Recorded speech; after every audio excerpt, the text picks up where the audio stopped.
Ladies and gentlemen, welcome back to another episode. We are here back after a week one victory. That is so wild to say, but I'm not here alone.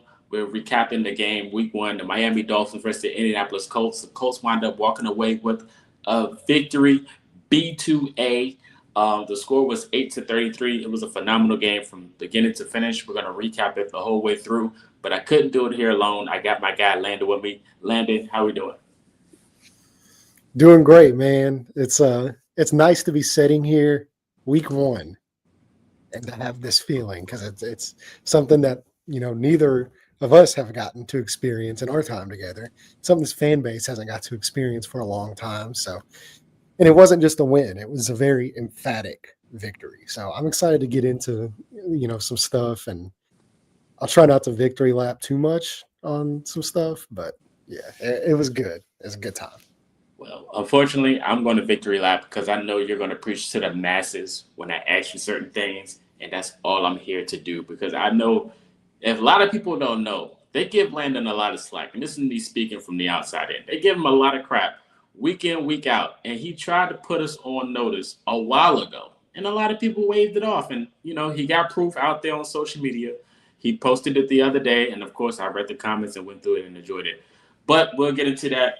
That's going to be the first topic of discussion, of course. But let's go ahead and hop into this game. We're going to start with the man that led the way, in my opinion. Daniel Jones was the guy that was almost perfect the whole game. And he did so many things. And we even talked about it on Twitter. If you guys don't follow us, check it out. But we even talked about on Twitter our favorite play that we enjoyed from that week. But this guy was phenomenal. Last week in preview, we talked about prediction stats, and I told Landon my dream stat for Daniel Jones was him to go out there and have a 300-yard game. This guy threw for 272. I was amazed the whole game from beginning to end, and he just showed you why the decision was made going into the season as he is the QB1. Let's go ahead. I'm going to give the stage to my guy Landon. Landon, break down your thoughts of Daniel Jones' performance against Miami. Yeah, well, I mean, like this was the vision, right? Like this is what I've personally been preaching for the better part of like 2 months now, and especially once he was like designated the starter. I know this is something Colts film room and me has talked about numerous times. Whether it be on Spaces, whether it be just me and him, chit chatting, and stuff like that between the two of us. And this was the vision, right? Like this was Shane Steichen betting on himself and betting that if he has a quarterback that can just basically elevate the floor. And, there's just so much talent on this offense, right? With guys like Pittman, Tyler Warren, who we'll talk about, I'm sure, in a little bit. The offensive line, Jonathan Taylor, Josh Downs, A.D. Mitchell made some big plays. Mo Alley Cox made a pretty good play as well. Like there's playmakers, excuse me, all around. And so, like, if you just have a guy that can operate the offense efficiently, get them the ball, and allow them to do their things, this is what it looks like. Now, obviously, like, I think anybody had them going out there and scoring every time they touch the ball. Like, that's not going to happen every week. I mean, like, as much as I would love it to, that's just unrealistic. But yeah, like, this was the type of football that an actual NFL level quarterback, as far as, I mean, like, this is why, like, Shane Steichen, this is why, like, guys like me have preached like stuff. That's why a guy like, Colts film room is like preach this kind of stuff. And like it's really pissed off a lot of people, but like this is what it looks like. Like this is the preparation, right? This is the reps, the mental aspect of playing quarterback. Like it's not just going out there and dropping deep bombs, which granted, I mean, throws of 20 plus yards, somebody was 4 of 4, somebody was perfect on throws 20 yards down the field. But like those things are sprinkled in, but it can't be your offense. Like it can't be the only thing you need to do. Like the way that he operated, like not just threw the ball, but the way that he operated the checks, the line of scrimmage, the protection calls, like that stuff happened. Like I said this, during the game, and in our little group chat we have with the Blue Stable stuff, like I said, like from a operational perspective, this was the best game I've seen a Colts quarterback play operationally since Philip Rivers. And then we all know, like, I loved Rivers. I loved watching that season because it showed you the nuances of quarterback play and the mental side and really what goes into it. It's not as much as people want to make it a physical position, and as much as like those physical attributes can like really help you get out of bad situations, the mental aspect of the game helps you avoid those bad situations completely. Like they don't even allow you to have to get out of bad situations because you're never in them. And that's really what we saw Sunday. Like there was a couple plays that he would want back. Like obviously he got pretty lucky on that pass, should have been intercepted. Like there was the sail on the first route, he sailed the ball to Pittman, and who knows what he saw. It could have just been a throwaway. Like with the way he was dealing all day, like it wouldn't surprise me if that was just a thrown away pass because he just didn't like what he saw, post snap. But other than those two plays, like excuse me, like it was flawless. It was a flawless performance, like literally the definition of perfection. Um, you score every time you touch the ball. That is perfection. And I think it really, like I said, I think it highlights not only like Daniel Jones' strengths as far as like what his preparation, what his professionalism, what his mind can give this offense. But I mean, like just getting the ball there on time, getting the ball out, not allow. I mean, he had like 2.6 seconds to throw. And the offensive line did just a fantastic job in this game, which we'll talk about that soon as well, because I was extremely impressed with a few of these guys along the offensive line. But I mean, it just shows like he knew, like you couldn't fool him. Nothing Miami did fooled him. If he saw something he didn't like, whether it was a pressure, whether it was a route, whether it was anything like that, it was changed to a successful play. And this is what we've talked about on this show. That's what it looks like. So yeah, I was extremely impressed. It was better than even what I thought it was going to end up being, and I thought it was going to be pretty good because I was excited. I've been pretty pumped about getting this season started. It was better than what I expected. So yeah, I'm excited moving forward to see like how, because this is just the start, right? So and like let's not forget either, like, which I know people say it was a sham of a quarterback competition and like people are angry and emotional and all that stuff, but like they split reps. Like imagine what it could look like if he had all the reps going in. Like there's still some familiarity that these guys need to get down, and some rhythm and stuff. They still need to learn each other at a high level. They don't have a ton of reps together. So as the season goes on, I expect some things to even improve. In that regard. So yeah, super impressive. Just really highlighted everything you want to see from the quarterback position. Absolutely. Before we move on to the next target, I got to get your thoughts on the two plays, which was my favorite and probably yours that you broke down already in the film on social media. Follow him on Twitter. Uh, my favorite play, 4th and 1. You got to make a decision. Daniel Jones uses the whole play clock to break down the pressures, what's going on in the situation, adjusts pre-snaps, and then finds Josh Downs for the game. Me watching that whole play breakdown in live time was just amazing to watch because he took his time, he was poised, and he hit the target quick to only Josh Downs can get the ball. What was your reaction immediately when that play happened? Oh, I mean, you know how I am about football. Like that, seeing that is something I've dreamed about from a Colts quarterback since Rivers. Like I've not seen like that stuff just hasn't been here. And so yeah, like basically what it was like Miami was playing, it was cover zero. Like they were bringing heat, 4th and 1, critical moment of the game where like the game's not really out of reach yet, but like it's kind of teetering on that. And so like Shane Steichen calls the play and you're like, okay, like you have a chance to like really dagger them right here. Like you can break their will. Um, they bring cover zero. Jones makes the adjustment at the line. Like that's what I'm saying is like Miami, nothing they did fooled him. Like he saw it. You see him, change it, quick little flat route to Josh Downs, who we know is great at getting separation on those kind of plays. just, you know, unbelievable stuff. And that's the kind of stuff like that wins football games. Those things win football games. And yeah, it was my favorite play. And then, the other play that I pointed out, in that little film thing was, obviously the big play to Tyler Warren there. The same throw that everybody told me that he would not hit in a regular season, during the Green Bay game. Yeah, if that's a starting safety, that Tyler Warren's going on IR, bro. Like Daniel Jones can't make that in the regular season. He can't do that. Well, obviously he did, but how he got there, as far as changing the protection package pre-snap, um, he saw what Miami was bringing, got every. Excuse me, I'm still getting over this cold, so you got to bear with me. It's not as bad as it has been though, so I am on the upswing. It's getting way better.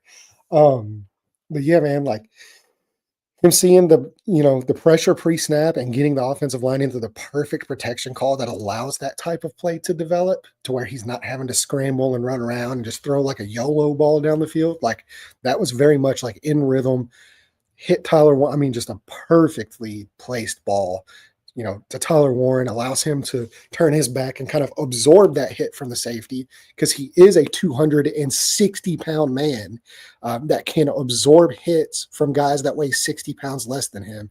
The guy is a beast. He did not land on IR. That did not happen.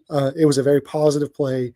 Jones, the whole pre-snap operation to get there is really what got me excited about it. And then obviously the throw, great throw. If they're open, you got to complete it, all that kind of stuff. So he did. And yeah, it was just incredible stuff. Definitely incredible. My goodness, Landon, the play to Alec Pierce over two defenders. This conversation was in the preview show.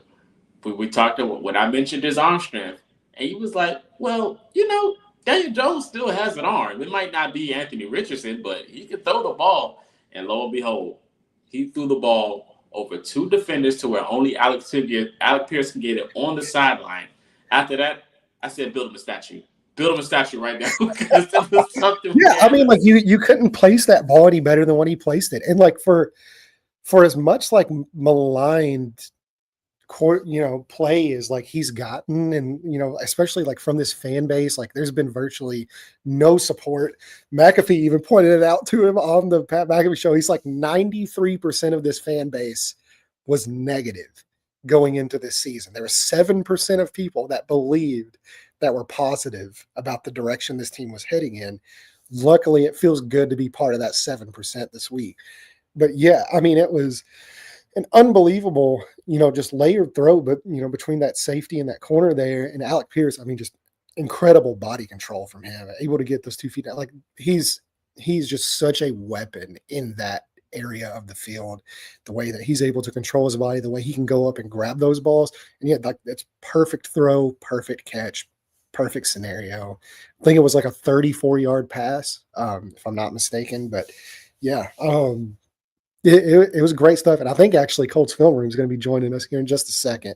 And I'm really curious to get his thoughts as well on this, because we've like messaged back and forth, especially during the game. We were kind of like hee-hawing back and forth, laughing and enjoying, the fruits of our labor kind of like coming to fruition. So I'm excited to see what he's got to say. But yeah, I mean, just and really, like, there's another play too, like the out routes, AD Mitchell, man, like the anticipation on that throw was just unreal. I mean, it was beautiful anticipation. Laid it right out there to where AD Mitchell can grab it, get 2 feet down, convert on that play. Like, I mean, it's just super impressive stuff, man. Like, and this is why we say, like, this is why we go through the film, right? Like, this is why we watch the film, and like, this is why we kind of, I mean, you could, because you can't ever really predict how it's going to go until the games start, right? Like, you don't know. At the end of the day, it's just an estimated guess. But like, this is like stuff that I was like watching in New York, is like on the very rare occasions that he did have time to make plays, he made plays, like he made throws. Like that situation he was in New York was not a very good one. And we actually saw that play out this week in New York as well with Russell Wilson. Like it's hard to play quarterback when you're in that kind of a situation. This is why we preach situations matter for players. It is the single most important thing, even over talent. Like talent is a big part of it. Situation is the single biggest thing for a player. And now, like, going from what I think he had like a 6% pressure rate this week. And like on average in New York, it was around 13%. So the pressure rate was cut by more than half, like 60%. Cut. And like just that, like 60%, like it sounds like a lot, but it's even more monumental whenever you really think about it in terms of football. Like that is a massive difference in pressure. And whenever you allow, NFL players like Daniel Jones, make no mistake, like he was the 6th overall pick. Like he's a talented football player. Whenever you allow talented football players, to be in that kind of a situation where you have these weapons, you have the scheme, you have the coaching, you have like the mental aspect, you have all that stuff, like people can flourish. And that's really kind of what you saw on Sunday. Absolutely. And now we have our guy, Colts Film Room, joining the show. Colts Film Guys, Room. I was late. I apologize. I was late. All right, we're still on the first topic. We're still on the first topic. We're still on the first topic. Didn't even read the topic, so I don't know what's the topic. We're just reacting to the Colts Dolphins game and giving our thoughts on it. And the first topic, of course, is Daniel Jones. Daniel Jones. Of course. I don't want to repeat what you guys said. Loved what we saw. I think Landon and I had probably been on the Daniel Jones wave. I think I had rode the roller coaster throughout the offseason about who I was, who obviously the starting quarterback thing, especially when you're not there for camp to see every snap. And I think the moment that I kind of like started to really get excited, and I know that like people didn't like it, was after Daniel Jones came in that Ravens game. And I thought that's kind of where we saw him kind of just – you look at the offense and you study it, and it's so much more of the stuff that he wants to run. Like the motion percentage was about as high as it's ever been under Shane Steichen. I think the only one that compared was Joe Flacco versus the Titans. It was like a 9% increase.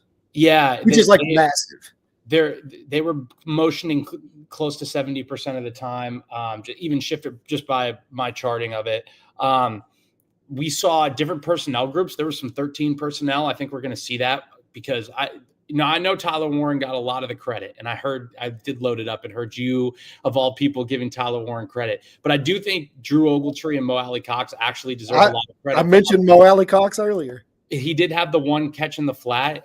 It's good to see, Mo in the pass game, but like I think they're probably sleepers just about how they performed. And, I think overall, I know we're talking about Daniel Jones, like certainly encouraging. I would say when you go look at that film, and I'm not even trying to not give the dude credit, because like I was literally giving him credit in as a guy that like very viable answer in this quarterback competition. There was a lot of like, oh my God, from the Miami defense where it was like laughably bad.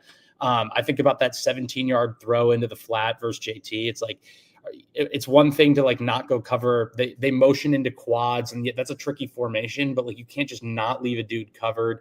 And then even if you're like just going to dare Daniel Jones to throw the length of the field just to get a 2-yard gain and rally to the ball, they didn't rally to the ball. Like that was a horrible angle. That was a horrible angle. It's like I actually understood if you wanted to say, oh, I bet I'm going to go cover the bunch. Like you're not going to throw this ball all the way out there to Jonathan Taylor. And if you do, he's not really a scat back, and we're going to rally to the football and take your 3 yards. But they didn't even rally to the football. There was a guy who just straight up quit on the play. They were not gap sound whatsoever. I mean, the Colts blocked split zone and duo just about as well as you could ask. There was a lot of so I think this will be a test, and I don't want to like not give the Colts credit because they left no doubt. Like when you play a bad team, you leave no doubt, and that's something they didn't do last year. They played some teams that just were not to the skill level of that 24 team. And we saw it. The New England game, they were fighting for their lives. The Jets game, they were fighting. Dolphins game. Long. The Dolphins game last year. It was not locked up, and it really should have been because Tua wasn't even playing. So this was something they didn't do last year that they did this year. I think I'm really intrigued to see more from Daniel Jones. I wish the game could be tomorrow. That's how, and I haven't felt that way in a long time. And like, I get it. Like, Anthony Richardson's always going to be the story and like the long-term answer. And like, maybe the Colts have to sit down at the offseason. And like, I mean, we're still so far away, but like maybe Daniel Jones isn't the long-term answer here, but he had one heck of a season in 25 and helped save jobs and save contracts. Where like, well, I mean, like, and like, here's an underrated story. And one for Mr. He's 28. Like, he's not 38. This isn't like the old man, like getting back on the wagon of the old man quarterback going, riding out to the twilight. Like, he's 28 years old. Like, if he plays up to snuff this year, like, there's a very real chance. Like, who says he can't be the long-term answer here? I totally agree. I would be kind of shocked just with the injury history for them. I would be shocked. Yeah. But I'm just saying, like, I mean, like it opens the door. And I think if they did, I mean, it's like we're talking hypotheticals here. I mean, this is one game. We're in literally week 1. I'm just more saying that, like, if you look back and it's like, oh, Daniel Jones had like a really good 25, got this team to the playoffs, helped this team unleash their full potential, then this was the perfect, decision. I think for all the talk of like bringing Daniel Jones is going to motivate Anthony Richardson, like, I think we just kind of lost sight of like Daniel Jones also like has a reason to be motivated too, to prove people wrong from how things went in New York, to prove that he made the right decision in not taking more money with Minnesota. Just so many things there, and just to play good football. So like, I get it. But like, I think you looked in Daniel Jones played good football, didn't turn the ball over. There was some turnover worthy plays for sure. There's certainly some things to clean up. I think some of the run screen options probably didn't operate as smoothly as you want. I posted one of them.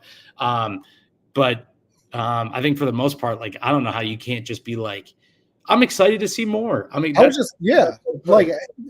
and that's kind of like what my point was like, there were some plays he wants back, but to me, I was more excited from like an operation standpoint, as far as like getting them into good plays, getting them out of bad situations, the protection calls, and changing some of those protection calls that led to some like really positive plays. Like, so I was telling Marcus, and like, we had a group chat we were going through, and it's like, from an operational perspective, this is the best game I've seen from a Colts quarterback operationally since Phillip Rivers was here. And that says a lot. Yeah. I definitely agree. I think that you obviously look at the check to zero. I mean, I was trying to figure this out because someone said he just checked protection on that play, and there's just no way. He definitely gave one of these. He gave like one of these. Like, I think he was checking more than just the protection. But now on the Warren play, I'm not thinking of Shane Steichen. I'm looking at that play. Yeah, like the throw to Warren is that was the throw that everybody said he couldn't make in the regular season that he made in Green Bay. The post out, whatever. Yeah. Like, now that one, that was a protection call. Oh, that's the one, because there was one that's like, oh, he just checked protection on. Yeah, he checked protection on that call. That made it. I'm talking about the one. There was one. Yeah, the one to Downs. He saw zero. He checked. I don't know. I mean, like, you can make your assumptions on what each check was, but they basically checked to a must outside release go, and then an out route from Downs. Might have been an option, but it's probably an out route just the way he ran it. And they knew that safety rotation. I mean, again, you can't align like that on 4th and 1 if you're Miami, but Daniel Jones pretty much undressed the defense. And I think, like, for all the this is the like nerd of football in me, of like all the Anthony Richardson flash plays that are incredible to see, and I'm not downplaying that. I almost think it's just as aesthetically pleasing, if not just it's as more exciting to me. it's impressive more when, exciting to see that, because like, this is what I'd pointed out. when you can have a quarterback undress a defense like that. Yeah, exactly. Like this, like that is like the nuance of the quarterback position, and that's actually something like I had like kind of a monologue at the beginning of actually touching on that exact point. Was like you see, like the explosive plays and the huge throws and like the escaping and getting out of bad situations, and everybody's like, "Oh my God, like look what this guy did." But like whenever you operate like mentally and operationally and you're sound in those areas, you don't put yourself in those bad situations to get out of, because you're never in a bad situation. And like to me, like that is more exciting, just to see the Colts really not put themselves in bad situations. Like that's the nuance of a quarterback. That's how it's supposed to be played. So I try and put this up into, or try and sum this up into one sentence, because I know we have other topics as well, and we could probably sit here and talk Daniel Jones we could probably break down all. I think he had like 60 snaps, or I don't know what it was, but Shane. Sometimes you look at a game and it's literally who made the least amount of mistakes, and who capitalized on those mistakes.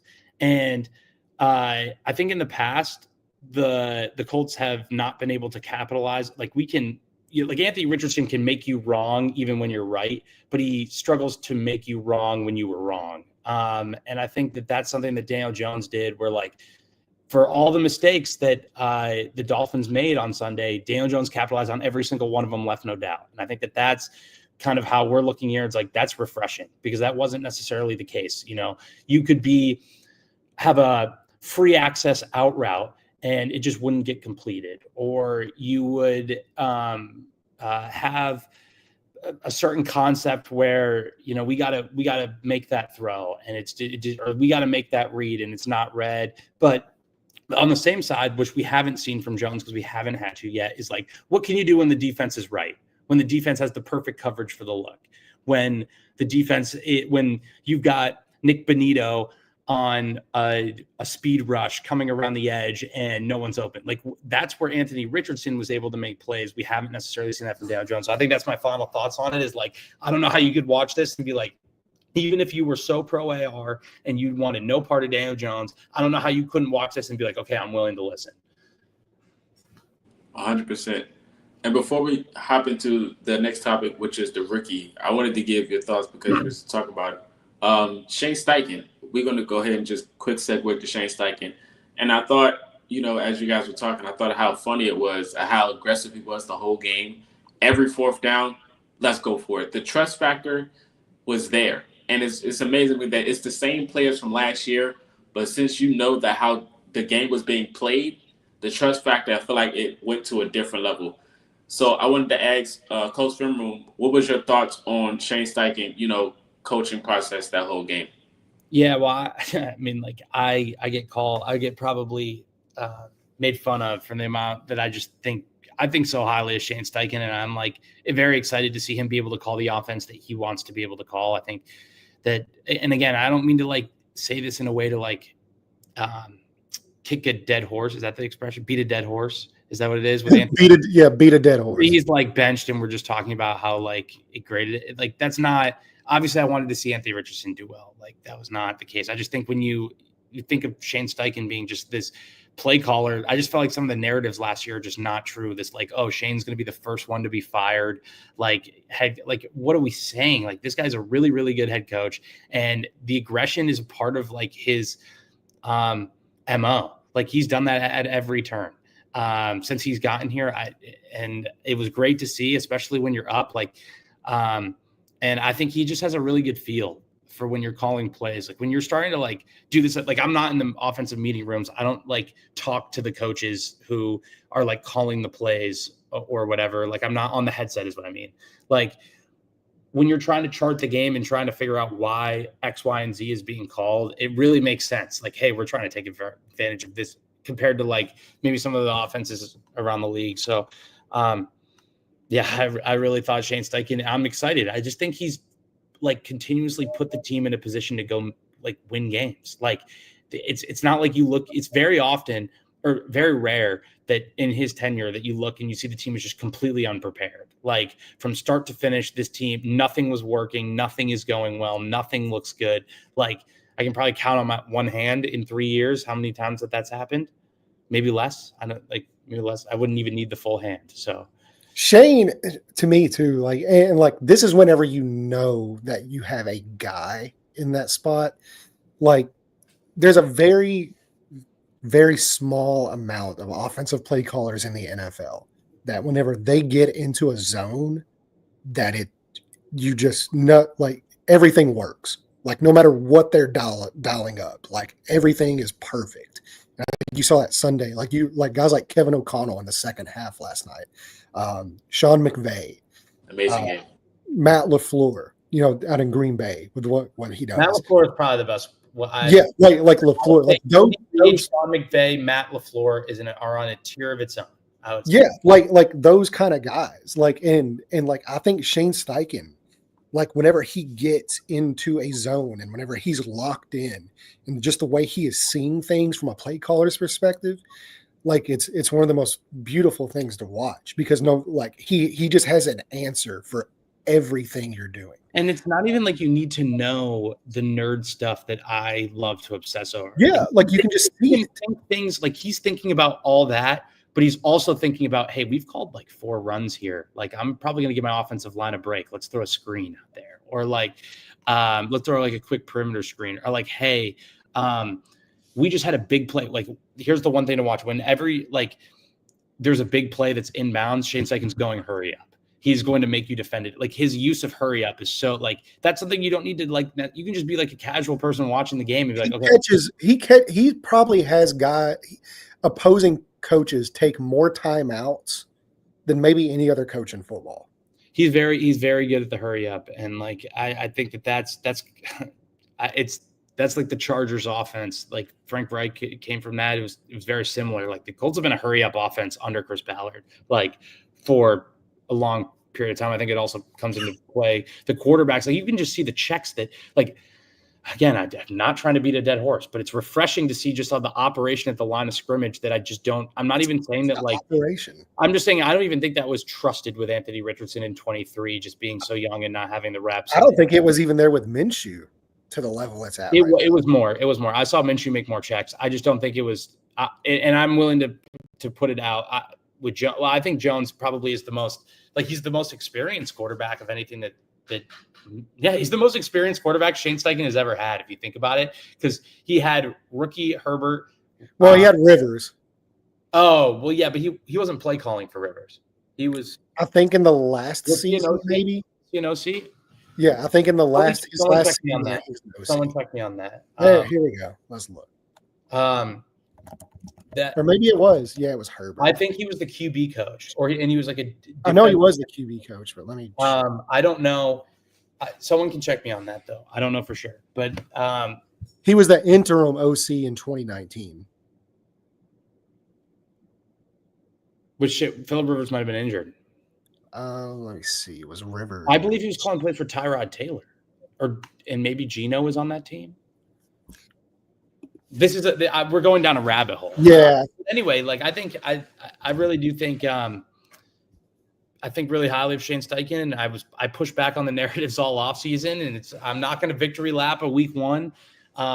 But again, like I think just my overall message I think for the game is like when you're a better team, you leave no doubt, and the Colts have struggled to do that, and they finally did it. So you can look, and you don't have to like be into the nerd football stuff to see just some of the mistakes that you just don't make in the National Football League that were being made by the Miami Dolphins, and good teams take advantage of those.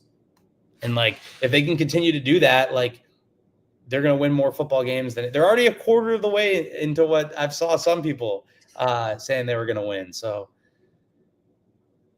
Yeah, for sure.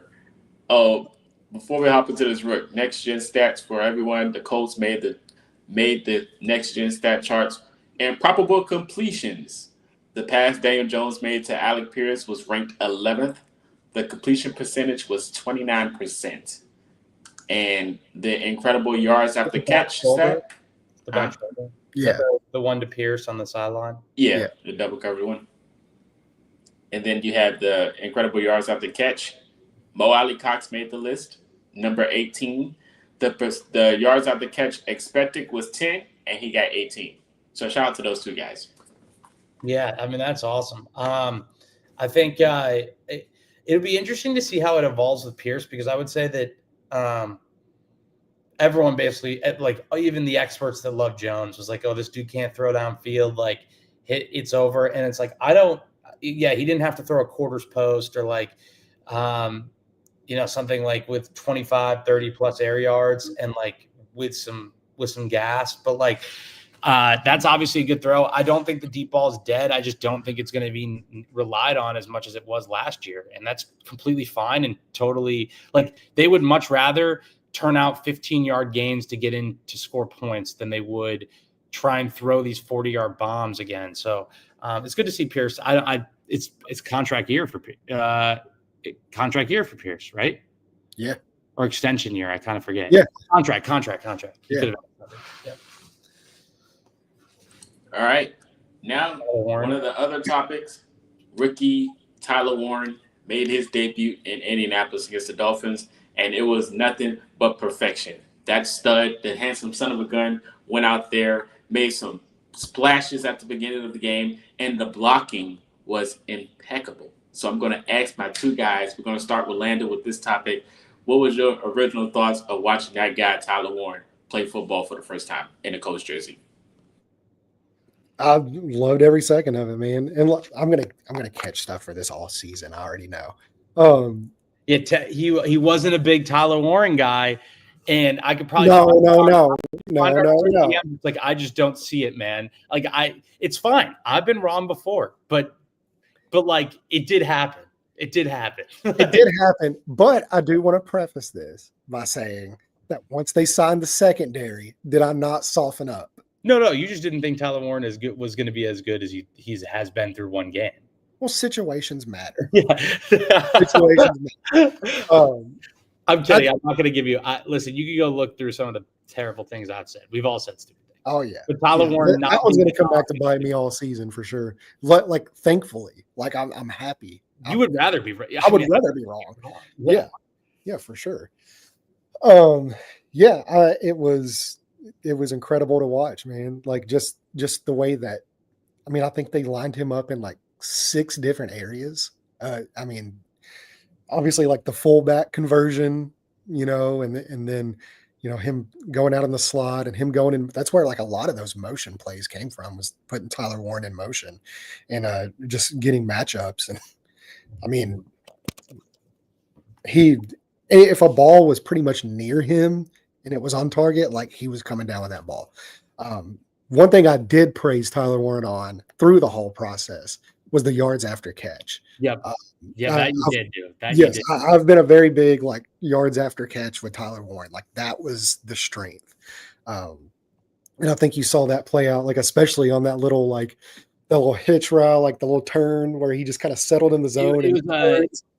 It was a naked keeper, and for whatever reason, the DB was, I think it might have been Minka. I don't even really know. It was Minka and the other one, and they were like, he had no path to run. So he just settles on that route. Yeah. And then has the wherewithal to turn back come back inside. Like, that's the because they're not the same player movement skills wise. Like, he's obviously, but like, and I don't like, it's the feel for the game.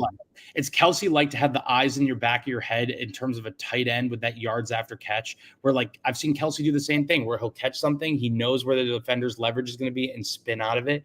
And I'm not saying that they move the same, because they definitely do not. And I'm not even saying that Tyler Warren through one game has that, but like, he kind of does. Like, it's innate nature to just have eyes in the back of your head and predict where defenders are going to be. Yeah, and that's that like former quarterback in it. Yep.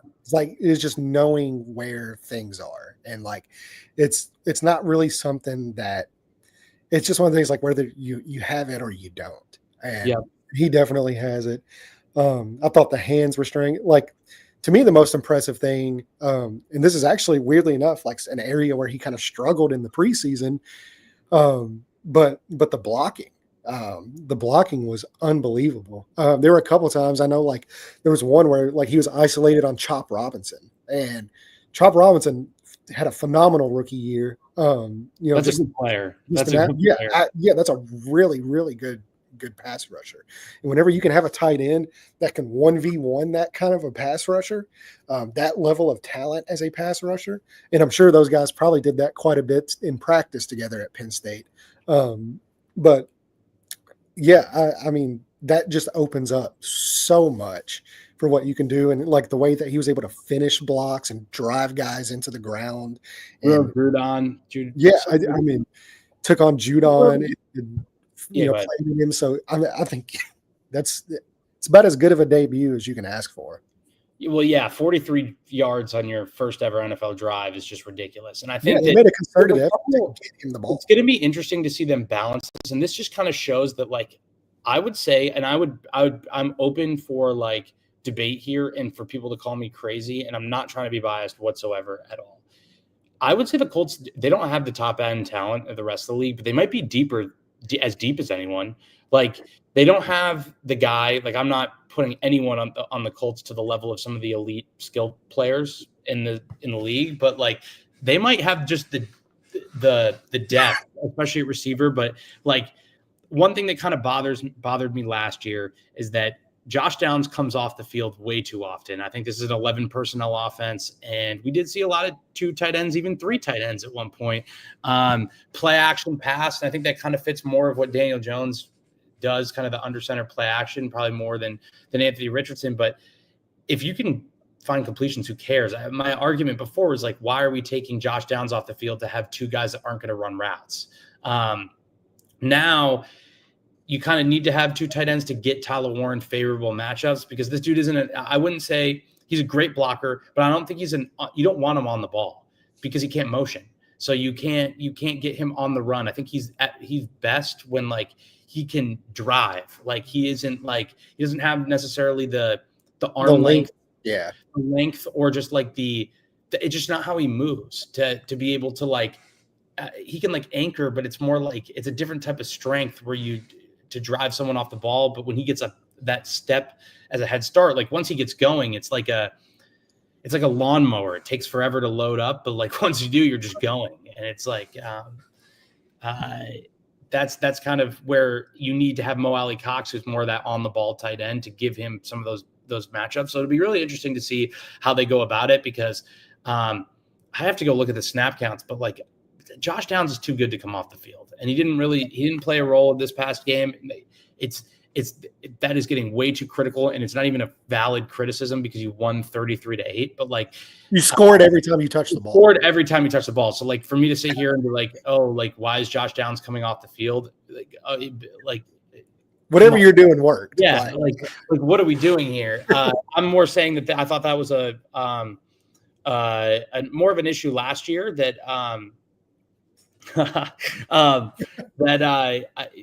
I just don't want to see present itself, but it'll be interesting. You have to kind of do that because Tyler Warren, I mean, he motioned. I have to go look at the metrics on it, but like you have to move him around the ball because he's a massive problem for. That's what I was saying. That's where a lot of that motion came from. Like the increase in motion, it came from the way they used Tyler Warren. And it's also like you're not going to put Tyler Warren on the ball or in a static look and just let him, because he's also not a guy who he's not going to like separate versus man. Explode.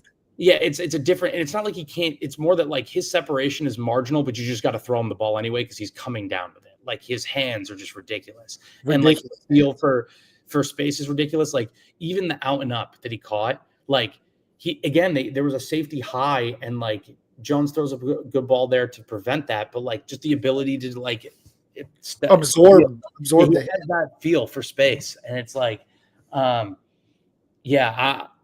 I've been a very big Tyler Warren guy. Like, I thought this was. I will say this: in the whole Loveland Warren debate, I always thought that Tyler Warren was the best fit for the Colts, or the Colts were the best fit for Tyler Warren. However, fit matters. That's what I'm saying. Like, exactly. And I always thought Tyler Warren, Shane Steichen was the play caller, and this was the offense to get Tyler Warren maximize his talent. And like, again, how could you, what more? Okay, that no call on the PI, you want him to come down with that ball, but like, what more could you ask for him out of that debut? Like, I don't know. Like, well, there's always something to clean up, but like, you know what I mean? Yeah. And he said, 13 of the 22 completions were soaked up by MPJ and Warren. I honestly couldn't believe how involved Warren was, essentially to go in his first ever game. The one thing that with Tyler Warren, a 1-year starter, but the dude has experience playing football. I mean, he wasn't. I think one of the knocks on him was his age, and he wasn't as young. And I think the dude just from Penn State, like, he was a smart guy, and he is a smart guy, and he's like, that's the type of stuff when you earn the trust of coaches early, which he clearly did from like the second year. I mean, Shane Steichen loved the dude, but like from the second, because all he does is come in and work. Like there's nothing else. There's football, and that's it. You can just see he didn't care about it. He's not going to be on any podcasts or anything. Like he's just it's just football. He come in and do his job, and like you also like. And like, I think one of the other knocks was like, oh, well, like you have to give him gimmicky touches. And I'm like, nothing that he got last week was gimmicky. Like the fullback dive. Okay. Like where there wasn't anything.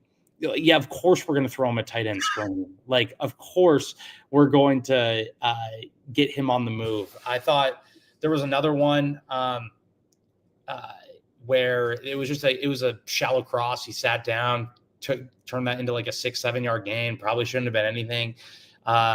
There's so many of those, and I just like, again, I'm excited. He's a mismatch problem, and it's like it's very hard to be. Well, even on the Pittman touchdown.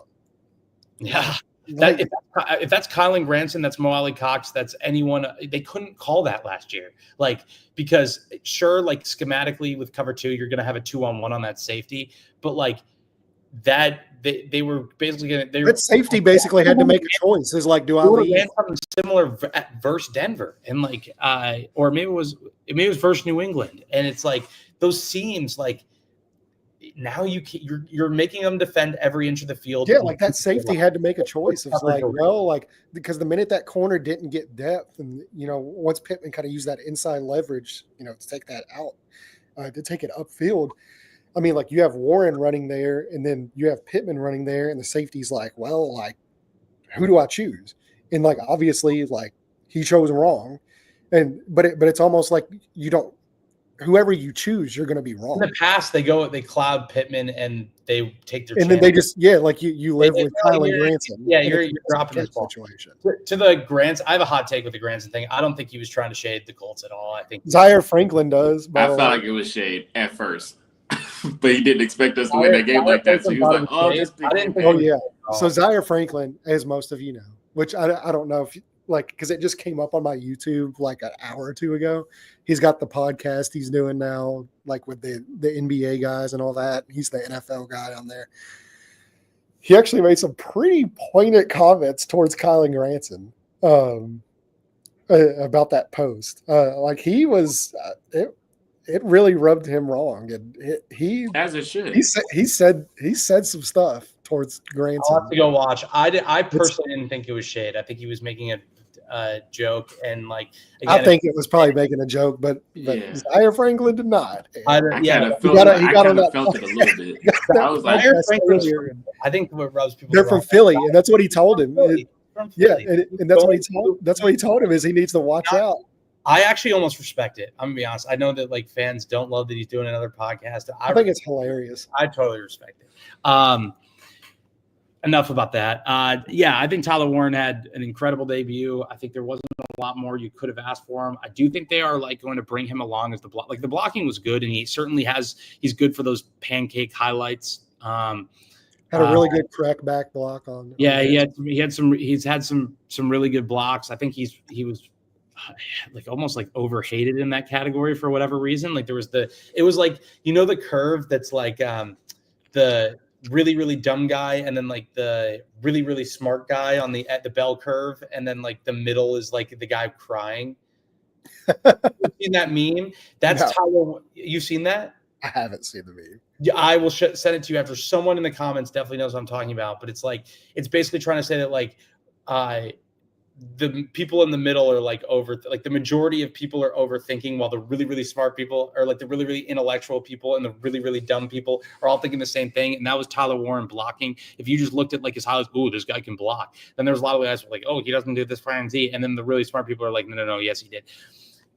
I'm probably over explaining. I'm just trying to say I thought he was overhated in that category for whatever reason. I think he's a really good blocker. He's 260 pounds. He's going to have to figure out, they're not going to put him in situations because he has the smaller arms where like he can't do what Mo Alley Cox can do. They also don't need him to do what Mo Alley Cox can do. So one thing that'll be an interesting tendency throughout the year is like the 11 personnel runs and what tight end is on the field. Like, are we going to get split zone every time that Tyler Warren is in? Is it going to be a lead scheme? Is it going to be counter because he's going to be off the ball and you need to get him moving on the, it'll be really interesting to see how that plays along. But other than that, man, like, how are you, like, this is so nitpicky. Like, he had a great game. He had a great game and unlocks this entire offense because people don't have to push coverage to Michael Pittman or push coverage to Pierce, and you can defend the whole grass.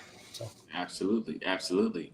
Before we hop over to the defensive side, we got to talk about one of the most important pieces, and that's the trenches for the offensive line. I think the pass blocking was way better than the run blocking, in my opinion, and I'll let you guys digress that for sure. But the guys that pretty much stood out to me besides Quentin Nelson was Tanner Bortolini. I think Tanner Bortolini had a very solid game, in my opinion. Just go for Landon first. What was your thoughts on the offensive line going into this game? Hey, Matt Gonzalez. What a day. What a day. This is like what I've needed to see to like fully buy in on the switch with Gonzalez. It's like, because you've seen like flashes of it in the preseason, but just not like a consistent level. And so like, you had some plays there where you're just like, I'm a little worried. Like, I don't know if this is going to work out. And then like seeing, and like I might have spoken about this on like the last podcast or maybe a couple of them ago, but like whenever he has time to like get in like drop sets and whenever he's like able to like actually be aggressive in his demeanor towards stuff, like it's been really, really good stuff. It's whenever he kind of hesitates and all that kind of stuff. And like yesterday, and I don't know if it was like Jones or Bortolini or, I don't know who was doing most of the calls and getting them into those situations. But like it's probably more Bortolini, but yeah, just judging from the system, not the. I don't think it's an indictment on Richardson that this Ryan Kelly was doing it. Just the center usually does that. Yeah, like that's just normal. I mean, Saturday did it for Manning. I mean, like it just is what it is. But like, yeah, like him and Bortolini, like the communication. There were a couple plays too where like Gonzalez basically very like Quentin Nelson-ish almost, where like you've just kind of got eyes in the back of your head and you're like, I feel movement over here.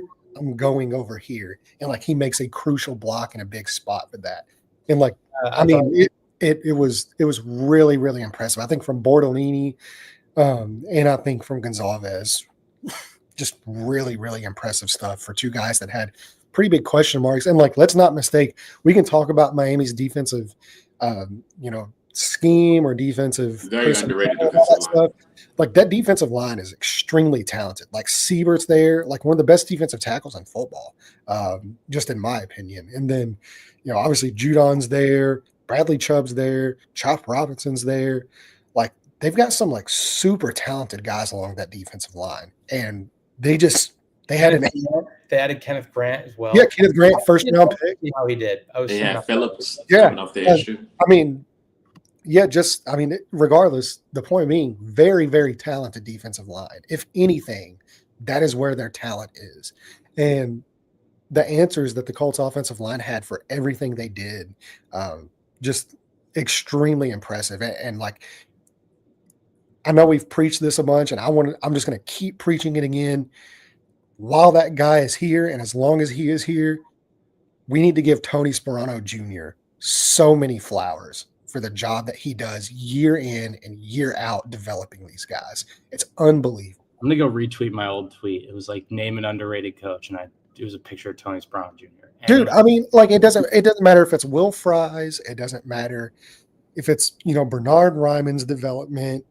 Obviously, like we've seen Bortolini now, we've seen Gonzalez, and like this is 1 week, so like they've got to continue to grow. Like I'm not, the Chris Ballard thing, like don't crown them yet, but like it was very positive what they put out on film this week. And like if the offensive line is going to play like that on a consistent basis, it's really going to help me, because if there's anywhere that Daniel Jones does fall apart as a quarterback, it's like when most quarterbacks, you could literally say probably every single quarterback is whenever they're under a lot of pressure. And so, that's like, I made a tweet probably about a month or two ago, and it's like watching the Giants offensive line and then watching the Colts offensive line is like going from the outhouse to the penthouse. And I think that played out Sunday perfectly, because you saw that the Giants offensive line, if you guys didn't check any of that game out, horrendous. It was bad. And Russell Wilson, I mean, just, you can't play quarterback in that. You just can't. You can't play in that situation. And yeah. I think that was a big part of it. Like you can just see having just I thought the pass protection was really, really good. I thought the run blocking, it's a little bit interesting, because I think the one thing you have to give Anthony Richardson credit for is just how they were able to ease up some of the angles on blocking, just because they have to account for them. And I'm not saying you'd have to account for Daniel Jones. There wasn't a ton of quarterback run up, I would say, in this game. I don't know how much they had. I also thought I don't think they needed to be quite honest. They weren't. I thought they weren't as diverse, as they've been in weeks past in the run game. But I don't necessarily think they need to be. I thought JT ran it pretty well. I thought DJ did some things when he and JT can make you right a lot more than he'll make you wrong, regardless. So yeah, it was very. I mean, this was the perfect Steichen thing of like, we're going to throw to score and run to win. And this was like the perfect embodiment of that. It's like they got out to this huge lead early. And then at that point, it was just kind of like wheels up. Yep. Should we do defense? Please. Yes, definitely. I've been waiting on this. Oh, yes. The favorite part. I need this. This was an amazing showing of the defensive side. Now, of course, people are going to take away because it's the Dolphins offense into it, but this is one of the fastest teams in the NFL. So it's like, this is something Landon preached again. You got to let the Dolphins play in front. Don't let them get behind. And what do you know? All hail Lou Anarumo. The stunts that defensive line was doing, the communication, everything was in sync. It was beautiful. Before we talk about anything, I want to give a shout out to Nick Cross. Was the fastest sack in the NFL in week 1, 2.48 seconds. Flew off my screen, literally flew. And it was an amazing sack. But go ahead and talk about the defensive line first before you get into the key players. We can start with Coach Finro. Yeah, so I thought just – you wanted to go just D-line before we could just go overall defense? But you can do overall. Yeah. Overall defense. I thought obviously it's funny. Like I loved the Colts offseason because they did everything that I wanted to do, and I love the hire Lou Anarumo. I would say that like to give Gus Bradley I know he got a lot of hate. I would say they did some things that they actually did with Gus Bradley. So like they just did it at a much higher rate. They didn't care about their bread and butter. Hey, we're going to play cover 3. We're going to stick to what we're good at. Yada, yada. No, like we're going to play what's best to defend you. Like what do we have to do that week to defend you? That's what makes Lou Anarumo different. I thought there was one rush that they had, Buckner as the end, and then like 3. They've done that before. They've run that same front. It's more like, am I going to do it at a higher rate? I don't think that like there were some in the past they haven't done is like they did some hot quarters fire zone, which is just a 5-man rush, but you're playing quarters behind it. They did some stuff with peel roll, like they dropped defensive ends a little bit more than they've done in the past, and I thought that was cool. They asked Latu like Latu's season will ultimately be judged in sacks. But when the dude gets an interception and then he also makes a touchdown saving tackle on Devon Achane, like he deserves credit for that too. Like he's paid to get the quarterback on the ground for a loss, but like he deserves credit in that area. I thought Neville Gallimore played a really, really good game. I thought that was Gallimore was very good. Neville Gallimore is a guy I looked. Ebukam, a little bit slow start, not terrible though. I thought he was going to be, again, I have to have high expectations for Ebukam. He's making the money, and they had the opportunity to get out of it. So like naturally, like I expect. Hopefully he hugged DeForest Buckner's neck for giving him that sack. Exactly. So that's someone you have to have high hopes for again, but it's his first, he didn't play in the preseason. So this was his first real action. I think he had like 18 snaps, something like that. Maybe I'm short selling him. Thought that was good. Loved that. Joe Bocci, the dude just gets better and better. And like, he's like, they're going to rotate in there shout out to Landon for obvious reasons. But like, I love what they've done there. And then, Xavier Howard deserves some credit too. Dude, that's my point. I know that's the point I wanted to get to. And I'll let you talk about it because I don't have forever here tonight. I'm on a tight schedule, so I might have to leave early. But Xavier Howard to me had a really underrated game because he certainly talked after it, but which he deserves to do, obviously. And I don't think the Colts have had that swagger on defense in a while. But he did a really, really nice job, and I thought he was an underrated part of that win. Charvarius Ward was fantastic. Cam Bynum was incredible. Unreal. And another underrated Blackman, Mekhi Blackman. And I think I saw a quote that Lou mentioned that in the press conference. I haven't watched the press conference. Yeah, like he had mentioned about like sticking him on Tyreek Hill just because the speed. I saw some quote, so I want to see that. But like, Mekhi Blackman looked pretty good, I thought, for a guy that like just got here. Yeah, just got here. And again, like Landon and I have been really high on this DB brain trust. And what do you know? The cornerback room has been in shuffle, and they had a really strong week one against two really good receivers. And obviously, there's a lot of context there, but I feel really good. It's unfortunate that Ward is in the concussion protocol, and you hope he plays, but like, am I crazy for thinking that like there's not the Colts actually match up pretty well in the secondary? I think Cortland Sutton scares you no matter who you are, but like I think we have the speed to run with Marvin Mims. I think we have the speed to run with Troy Franklin and body those guys up. And I think, like this defense is legit. And when you marry rush and coverage and you don't give free releases every single time, then we see the defensive line come alive. I think they invested so much in 24 to try and make that defensive line good, and then just kind of forgot that like in today's NFL, like we'll just get quick game to death, and that's just what it was very weird being on the other side of it, because with Miami, that was what a lot of the problem was they have this very talented defensive line, and granted, I know we just gave the Colts offensive line their flowers, and they absolutely deserve those flowers, but I mean, it's hard to play defensive line when you have a DB situation like what Miami was rolling out there. And that's really been the Colts' downfall over the last couple of years. And so it's weird being on the other side of that. Yep.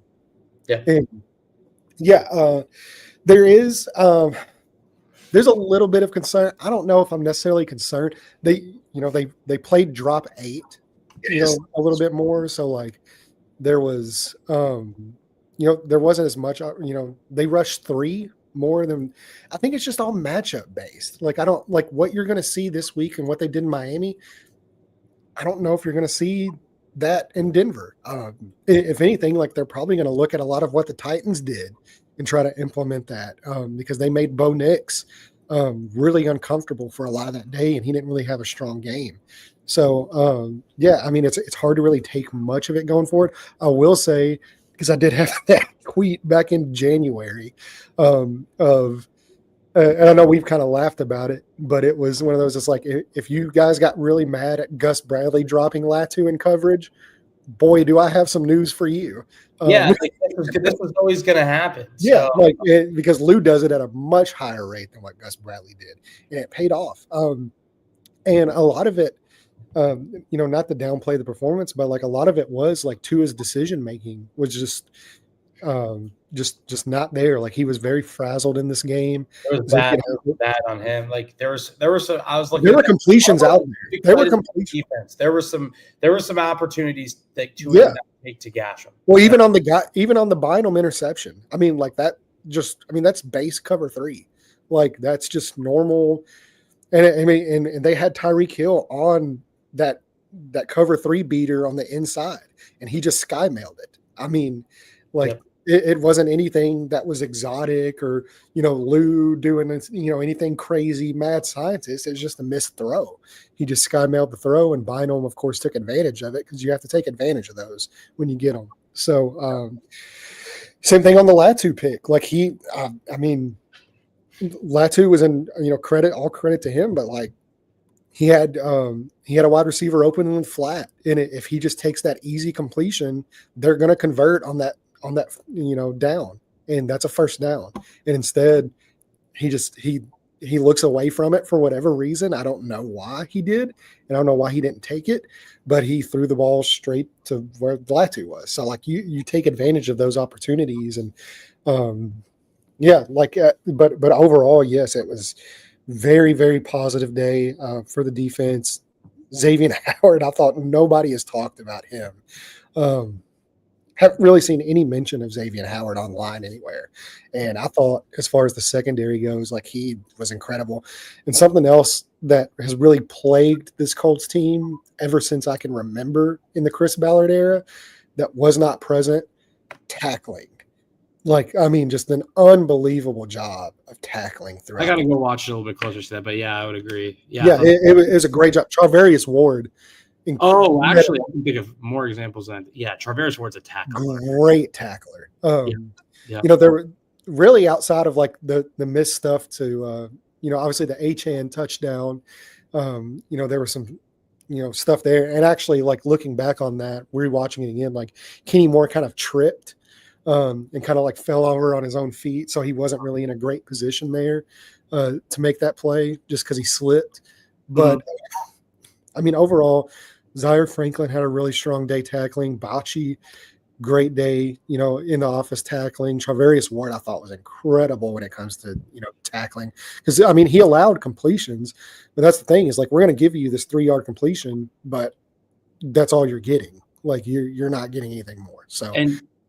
Yeah, I got to head out here, fellas. But the one point I do want to make is that before I leave is that I think like with defense and making life hard on the quarterback, everyone thinks you got to be Brian Flores and have these like crazy things every single play. And like a lot of the time that is the case, but it's sometimes when you don't do it that also you can also make and just execute well and communicate well. And I think that like Vic Fangio sometimes is like there's some beautifulness and the simplicity. And I do kind of think that sometimes with defense, not saying that Gus Bradley was way too simple, way too predictable, all those kind of things. But like when you do something and then you don't, that can almost be the chaos at all times. So I thought that Luke called a really good game. I did think that Miami had way too many opportunities to gash this defense, which we expected. I did not expect this defense to come out humming. I've said that from the beginning of the show. Thought there was it's hard to get together as a unit, but you love to build that confidence. So I'm gonna head out here, fellas, but appreciate you guys having me on, and we'll have to do this again, hopefully with a W from Denver. Hopefully. Yes. All right. Yes, absolutely. Appreciate you for joining. Yeah, and I agree. Like there were plenty of opportunities for Tua to make plays, and they just didn't make them. So you kind of get a little bit lucky in that regard. But as far as the things they did well, I mean, they took advantage of the opportunities that were given, and I thought they tackled very well. And as long as you can do those two things most of the time on defense, you're going to have a good day, because that's the thing really with defense is like you're at a disadvantage on every play. Very rarely do you have the perfect defense called, because the offense knows what they're doing. The offense knows where they're going. They know the landmarks they need to hit, all that stuff. The defense doesn't. They don't know where they're going. It's very much a reactive thing. And so whenever you do get those opportunities to take advantage of it like that, was great. I did think there were some really good blitzes dialed up. Obviously, you said the cross one, the Kenny Moore one, just perfect timing on both of those. And DeForest Buckner being DeForest Buckner he's going to keep you in a lot of games by himself. Yeah, for sure. Him and Grover, they definitely was wreaking havoc. Grover Stewart had a pretty decent game as well, but that's normal. But I think overall, like the defense side, if I had to choose which side was probably more impressive, it'll be the offense for sure. That's no question because I would agree. Anytime you score on every possession, yeah, it literally does not get better than that. We didn't shout out the MVP. Shout out to Matthew Judon on the special teams. A guy that haven't played special teams in over 5 to 6 years. That was the funniest play of the day. He would just hit Rigoberto Sanchez. He just walked on the sideline. It was like, what is he even doing out there in special teams? Sometimes in order to have a day like that, you got to get lucky. And yeah. You certainly got lucky on that one. So. Yeah, and like I said, it was a lot going on in that game. The whole Irsay Ring of Honor, the Legends was in the building. Peyton Manning was there. It was a lot going into this debut game at home in Lucas Oil Stadium. McAfee back. Pat McAfee's back. Holly Burton was there. Like the crowd was rocking, and it was like definitely a monumental game. And the crowd, I wish I was there personally because those are the games you live for when it's just nonstop action and just fun. The whole there's no doubt. Around. Yeah, definitely. They left no doubt. Definitely, and that's what you love to see. Now, hopefully, we didn't mention, but Jonathan Taylor. Hopefully, he's fine going into next week. Of course, you mentioned it on Twitter. He just took a big hit. But we got to see the rookie Giddens out there. He had a few decent runs. But like I said, the run blocking has to improve overall for him to get his stride. But it was good to see him out there. But what's your thoughts on even with that, I want to say they ended up being like 8th in run offense. Yeah. You're still top 10 in that area.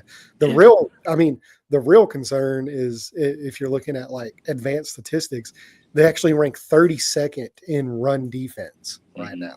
And Miami was averaging, they just got down so much that it didn't really matter. It didn't matter because you can't just run the ball to get back into the game like that. So need some stuff to be cleaned up in that area. But I'm excited moving forward. I am too. I will feel bad about Jonathan Taylor though, because you can't knock a Daniel Jones touchdown running it in. Like it's if it's butter, just keep going with it. So I'm not mad. Yeah, Jonathan Taylor got paid, and Jonathan Taylor, he's got his money. He wants to win. Absolutely. And if Daniel Jones scoring a couple quarterback sneaks the 1 yard line gets them W's, then I'm sure he's just Let it be. But it's going to be interesting to see. We'll be back with the preview for next week's matchup. The Dimes Dive. The Dimes Dive. Shout out to Indiana Jones, man. That's his name moving forward until otherwise. But we'll be having a preview later on this week. Week 2 matchup. It gets better. It gets better from here. It's a big game, man. Big game. And like I said, it was a good test for week 1, but it's only going to get worse as we go on. But the thing we have to do, the key word is consistency. Stay consistent. Keep your foot on the gas. Keep going. Get 1% better every day. There you go. Climbing that mountain. That sounds familiar. Yeah. Yeah, we'll see. We'll definitely see. But you guys tune in Friday, 6 Eastern, for what we're going on right now. I got a mental note. But you guys stay tuned. 6 Eastern Friday. We'll drop the preview. You guys come back. Appreciate all the support. The 700 of you guys today. Appreciate you guys. Appreciate your support. Follow us on all social media platforms. Is that the Stafford motto? That's what Luke asked. Is that the Stafford motto? 1% better every day. But we'll keep you guys posted. Well, here's a cool stat before we leave. Yeah. This was just tweeted out during the show. Daniel Jones was pressured on just 24.1% of his dropbacks, which is the 3rd lowest pressure rate in his entire career, and was just the 6th time in 71 career games that he was pressured less than 25% on his dropbacks. That's insane. The 6th time in 71 games. It was a lot of history made that game. Yeah. He got up there with Well, it was one of that stats. Third Was like, lowest of his career. Third Yeah. lowest pressure rate of his career. So, like I said, situations matter. absolutely. The stat with 250 and 2 rushing touchdowns. It was like a Super Bowl quarterback. Ooh, was it Otto Graham or something like that? One of those stats that was out there that they retweeted. But overall, we'll be back Friday. You guys stay tuned, turn on your notifications. Follow Landon on social media if you guys want any more news about the Colts that you guys just completely ignore. It's in there somewhere. Just bookmark tweets. But you guys stay tuned for him. But we appreciate you guys tuning in. Until next time, stay safe and enjoy the rest of your week.